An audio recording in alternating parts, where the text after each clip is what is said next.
welcome to the Women Are Worthy Wednesday show. We're going to be talking about winning on Wednesday. So today we have our guest, Miss Janet Lynch, and she is the financial savvy coach. So she's a professional financial coach, or maybe I shouldn't use the word coach, but basically what she does is she helps women when it comes to their finances and what they should be doing with their finances. So we're always talking about what women should be doing, things that impacts our lives. So obviously money is very important because money impacts our lives. So let me just read something to you guys. I found this in Ellevest magazine that it says that basically women make up 8% of investors. 8%. So that means 92% are men and 8% of investors are women. And that's according to Ellevest magazine. Women also hold 71% of their assets in cash versus not investing their wealth. So what that means is we have cash that we should be investing, but we're not investing. So without further ado, I'd like to introduce our guest, Miss Janet Lynch. Hi, Janet. Hey, Jackie, it's so nice to see you. So nice to see you again. I'm so glad that we're doing this winning on Wednesdays because we want women to understand. Let's start talking about money. I interviewed a couple of women in Georgia and 19 families. They got together and they invested in properties, and the properties, basically the acres total 96.71 acres. Okay. So I figured let's get together because right now we have COVID. We don't know what's going on. So let's just talk about money. Okay, well, I have a tagline, which is women are worthy. Now, we believe that that's going to shift our entire focus on money because we are worthy, right? We're worthy to have it. We're worthy to give it. We're worthy to grow it.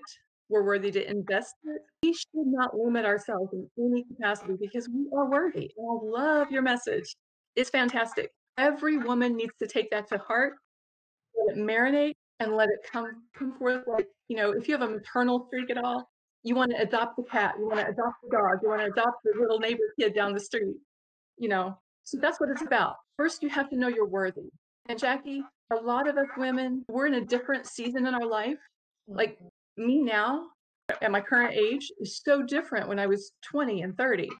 So you have to give yourself permission to be messed up with money, but just know you're going to get better. And just take a little bit of time, get yourself some education, call me, call you, call your mom, call somebody you know who's good with money and say, hey, I'm at the end of my rope. What can I do? I just keep going on the same hamster wheel with money.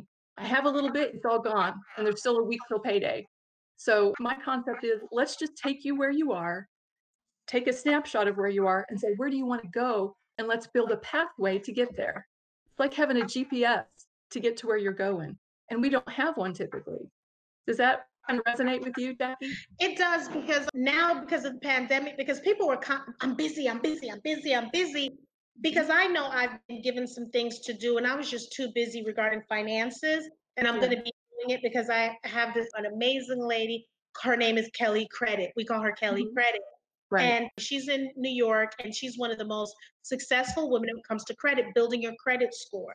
Because in order to invest, you have to make sure you have the money. You also have to make sure your credit score is where it needs to be. So I want to get more, embracing and more engaged with people when it comes to that, because it's not fair that I know the information. We need to share it. So you're right. It depends on what season you are in your life. There are women in their 50s, 40s, and 30s, and you said something that was pivotal. Give yourself room to make mistakes with money. And I know that sounds crazy. Who would say such a thing? Because you know why? Sometimes we beat ourselves up. And let's think about it. Look what happened in the stock market in 29 when people were jumping out the windows and killing themselves. I'm not saying that's what people are going to be doing now, but you made a mistake and it's generational. Maybe your parents didn't teach you and their parents didn't teach them. Now we have you and people like yourself to help show people how to manage their money, or more importantly, what to do with the money.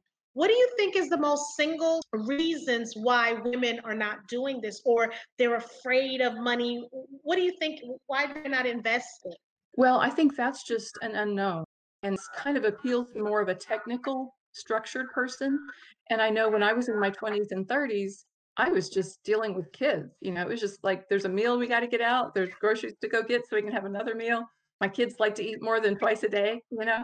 So we may not have the time to devote to learning something new.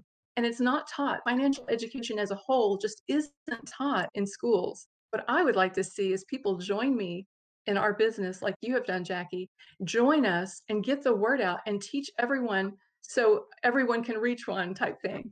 And get into the schools and offer some ideas like tell children at 12 and 13 to start setting aside 10% of whatever they get, whether they've earned it, whether it's an allowance, set it aside and just create the habit of saving. Once you create that and you realize you're building something for a strong future, it's exciting.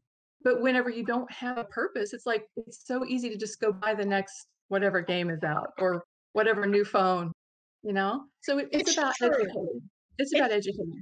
It's true because I know living in New York, and it wasn't like keeping up with the Joneses. Well, for us, it wasn't, but it's just that when you live that life, that's what you do. You buy this car, you live in this type of a house, you're wearing these designer clothing and stuff. Yeah. And I kind of fell into that trap. But one of the things for me doing this, I'm one of those, I can ball on a budget, which means I can get the same Gucci, Lucci, Miarucci purse.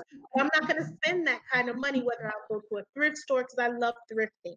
So Yep. I'll do that. So people are like, oh my God, where'd you get this from? And oh my God. And so they're looking at me like I got tons of money, but I know where my money needs to go, either in the house or the bank and stuff. And I'm not going to sit here and say, I'm perfect and I know it. No, Lord knows I've blown some money. Just for me, I always wanted to do something that you can remember. So we've Mhm. always took lavish vacations because Mhm. that's memory that you could build on. And I'm telling my interns, as you were here last week, when I was telling them, you need to listen to this about money. Some parents sit down with their children, but we did. This is what the mortgage is. This is what Mhm. we're making. We had no problem with transparency, opening up Mhm. the bank account. This is how you do it. My husband is very, because you never have two of the same, opposites attract. I'm the spender, he's the saver. But if Right. I ask him enough, he'll say, okay, go do it. And I'm like, dude, I happen to know. Very structured. He's very by the book. And I need someone like that, Mhm. So that's very good.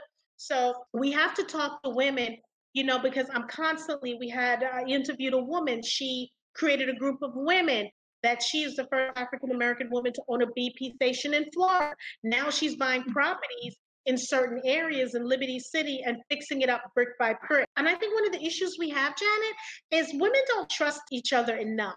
A man can come out with the same idea and the women will flock to it and understand. No disrespect, but it's the truth. I'm here to be transparent, okay? And we have to make sure that we're nurturers and we have to make sure that you're getting the right people who want to do this with you. Because I have a Mhm. girl friends and I'm like, we need to do this. And, I had a couple of girls in New York. We made money moves where this is what we're going to do. We exchange money. It's like we had another marriage, Right. financially outside the Yeah. relationship. We talked about the fear of the unknown. What advice would you give someone who's watching the show now and like, let's face it, I'm all Netflixed out, I'm all Hulu'd out, I'm all that, and that costs money. Okay. Right. Mhm. So with the pandemic, what I've done was I've definitely scaled down on a lot. When we had this shutdown, I saved so much money not doing my nails, so much money not doing my feet, because right now I have a PhD in YouTube. Okay. I have a PhD. Okay. So to do my nails. So now if I go get my nails done, it's like a luxury. It's not every 2 weeks. It's once in a blue moon. And, so what is it that's stopping us from being at that level? Because I'm sorry, Janet, 8% regarding investing as women, that's disgusting. It is, but it's just getting the word out. And you know what? We need to eliminate the idea of having shame about experiences that we've had. In my personal background, like my parents were really good with money, but they didn't teach us to be good. So when I got married, it was difficult to be on the same page. Like you're talking about, your husband he had a good plan. Well, my husband and I didn't have the great plan, and I was a stay-at-home mom for a long time. So we went through a lot of challenges. We actually were in bankruptcy in 2006 or so, right before everyone else. We were like, trending before it was cool. And it was shameful to me. It was like we didn't talk about it. It was just terrible. But during, the transition to me getting older, getting more mature, we got rid of credit cards, we got rid of so many things, and now we live, we have a budget that we stay within. But I would like to talk to people who are feeling fear and just the feelings that come up when you have no control and say, look, we can help. Just pick up the phone, call us. We'll talk to you one-on-one. We'll see what kind of plan we can develop for you. And just, like I said, take that snapshot of where you are and say, where do you want to be? Do you want to leave a legacy for your kids? Are you okay with them just figuring it out on their own? Or do you want to have a better retirement and leave less money for the kids? We have to start thinking long term and putting things in place that make sense, because doing the same thing over and over and never have anything to show for it except a car that gets old or clothing that gets old or like keeping up with the Joneses, like you said, that doesn't give us our heart's desire. That doesn't feed us. Happiness is not things. Happiness is when you help someone. Happiness is when you reach out and you have something of value to give.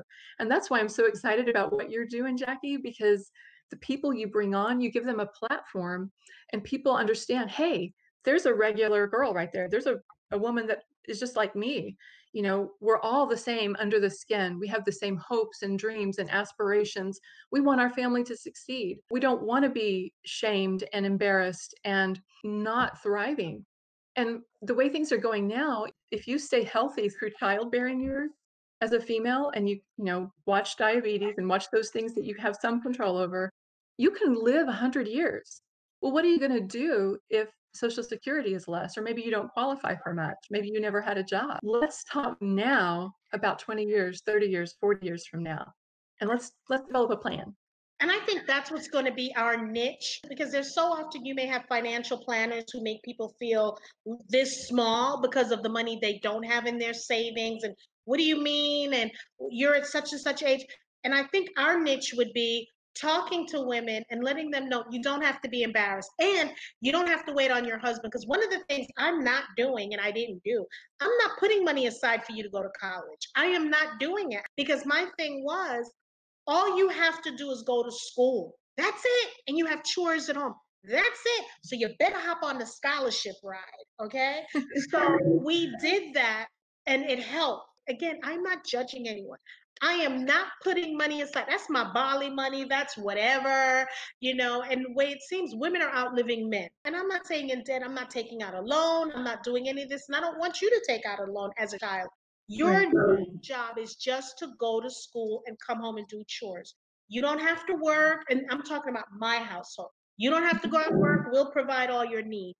You need to get your grades, and then we need to check out scholarships. That's what we're doing. We're not going to wait when you're in the 12th grade, when you're a senior. This is what we're going to do. Because I see people put tons and tons of money, and then the kid turns around and says, well, I don't like this major, and I want to major in something else, or I want to transfer, the money gone. Or, you know what? I went to school for 4 years and I don't want to do it anymore. I don't want to work in that, because a lot of people don't work in the field, because I know I didn't. That's why I love this episode in The Cosby Show, where Denise said that, no, Sandra said she did not want to go to medical school. She was dropping out. She was about to graduate college. And her mother, Felicia Rashad, says, I want my money now, my $72,643.10. It was one of the best episodes, and that stayed with me. That always stayed with me when I saw that. So we have to prepare our children. What do you think we need to do as women? Because you have a lot of phenomenal ideas, and we're going to implement this going forward with, people. What do you think is our stumbling block, where we get the information and then no one does anything with it? No one picks up the phone to say, okay, Janet, I'm ready. Well, what I see, my role is getting the education out, letting them know what we do have. And now a single lady, we can talk different strategies. I have a family member who can put away several $1,000s a month. She's going to be set for retirement easily. But single moms, younger families, they can do things now very, very inexpensively because they have time. There's something called compounding that money does when you have enough time. I do like talking to people my age, but I love talking to the ones younger because they have all this time and leverage where their money can just grow and grow. One of the things that got my goat was when people would talk about if there were funerals, I would see so much GoFundMe account when it comes to death.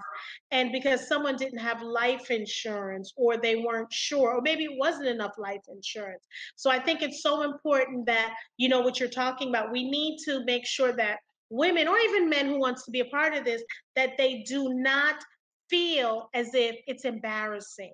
You know, people file bankruptcy because we're not here to judge you. People file bankruptcy all the time. People's credit score fall. And now with pandemic, Lord knows there's so many people credit scores has fallen because of, you know, even though, you know, they're telling you, okay, you don't have to pay this bill because it's on hold. But then when they realize that their bills have just gone crazy because during the pandemic and those companies have reported them to the credit union. So I want people to just lift that stigma because it's a stigma that we have when it comes to finances. And if, you know, people are thinking, because right now 750, 800 is a great credit score. We want people to understand, start working on it. It takes little at a time. You know what I'm saying? I'm not expecting you to have an 800 credit score, but let's see how you can save money. Again, as I mentioned, GoFundMe accounts, I hated those. Whenever I would see those, hey, Jackie, we're doing this GoFundMe, I would delete it. You know, we want everyone to tune in to Women Are Worthy Wednesdays because we're going to be talking about money. We're going to be talking about finances. We're going to be talking about companies because it's so important. And then, you know, here's the other thing we got to talk about. We're at that age where the kids are out of the house. Some of the kids are boomerang. They're coming back in the house. That's why you got to make your child recession proof like I did. Anyway, so they're coming back in the house and you're in that cusp where you have to take care of your parents. You may be the caregiver of your significant other, and you may have to take care of your child. So we have to make sure that the money is balanced. And not just, and even if you're married, I hear a lot of women, you know, well, I'm married, I'm married, I'm married. And on the other side, I've heard other cases where they were married and the husband left and took every doggone thing. Okay, because I dealt with a woman like that. Then I'm not saying all men are going to do that, but you need to have something just for yourself as well, not depend on him. And you should have also something to carry the weight to help him as well. You know, so we need to talk about, you know, and I think later on when we start doing the show, I think we're going to flesh things out and, you know, so people can understand what's going on. So I do believe that we need to make sure that we're helping each other because we're always assuming the guy's going to take care of the wife or this, you know, significant other, but we need to make sure that we're taking care of ourselves and them as well, you know? Right. So I'm so glad that we're going to really delve into this and just flesh things out because I'm all about being transparent. And I love the fact that you mentioned bankruptcy. And because I think, you know what, it's not us, Janet. I think it's society that makes us feel like, oh my God, you filed for bankruptcy. Oh my God. It's one of those things. And we should, it was something happened and you had to do what you had to do. And it should not make you feel less of a person because look at you now. You know what I'm saying? Maybe you wouldn't have gotten into this field, you know, this Exactly. and very lucrative field for everyone, signing on people and the people who are going to be saving money. Because I think people need to have a goal like, what do you want to do when you're 50? What do you want to do when you're 55? What do you want to do when you're 60? Do you want to go travel and stuff? Because I still have Dubai is still on my thing. I was hoping to go this year, but this whole pandemic thing, you know, I had this guy reach out to me to do some shows in Venezuela. He was going to pay for everything, but because of the COVID, not going there. But here's the thing that I think is more important. I know as women, we have to come together. Like I'm always saying, you know, join our tribe, subscribe when you join our tribe. We have to start as women, like they used to do back in the day, start bringing little groups together and start investing, saving money. Because I had some girls in New York, Janet. What we used to do is like we would go on vacation together. We would do a lot of things together. Then we would always split our money. And let's say someone, because something on the job or savings account or whatever it is, they couldn't pay their mortgage. We all chipped in and paid that mortgage. Lynch. Okay, that's what we did together. Now, mind you, whether they were married or not or whatever, we just helped each other financially. And when we wanted to do something for each other, and it worked out really well because it shows the love and we wanted to grow. If we were doing something and one person didn't have enough, we made sure we pooled our money together. If someone wanted to get their hair done, but they were stretched thin that month, we all put our money together to make sure that person got their hair done, or whatever it is. That's what we did. And I think we need to go back to start sharing our wealth and our health. And I'm not saying, okay, here's $50, go get your nails done. If someone had daycare and the daycare went up, we would help and then they would come back. If they got a promotion, they would come back and put it in a pot because we had money in a pot. When we would go on vacation, someone paid for like the hotel. I'm telling you, it was phenomenal. Some of the women have since passed on, but we kept it in New York kind of a thing.